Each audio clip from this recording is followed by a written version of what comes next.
আমরা আমাদের জায়গা থেকে কিছু বিষয় স্পষ্ট জানিয়েছি এবং এটা পুরো বাংলাদেশের জন্যই। প্রথম একটি কথা, আমাদের জায়গা থেকে আমরা এটা বলে এসেছি যে ছাত্রদের নেতৃত্বে ছাত্র জনতার এই যে একটা অভ্যুত্থান হয়েছে, এই অভ্যুত্থানে এই তরুণ প্রজন্ম তাদের জায়গা থেকে সামনে সারিতে নেতৃত্ব দিয়ে একটা দায়িত্ব পালন করেছে। এখন আমাদের যারা বাংলাদেশের রাজনৈতিক অঙ্গন থেকে রাজনৈতিক দলের যারা অগ্রজবৃন্দ রয়েছেন, তাদের সবচেয়ে বড় দায়বদ্ধতা হচ্ছে ঐক্যবদ্ধভাবে যে আওয়ামী লীগ বাংলাদেশে 5 আগস্ট অপ্রাসঙ্গিক হয়েছে, যে আওয়ামী লীগ, ছাত্রলীগ, যুবলীগ এই নামগুলোকে ব্যবহার করে এই সন্ত্রাসী কর্মকাণ্ড এবং গণহত্যা হয়েছে, তাদের বিরুদ্ধে এখন ঐক্যবদ্ধভাবে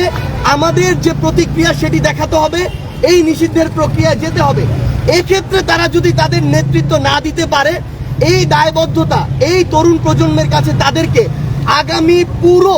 যে সামনের দিনগুলো রয়েছে, যুগের পর যুগ এই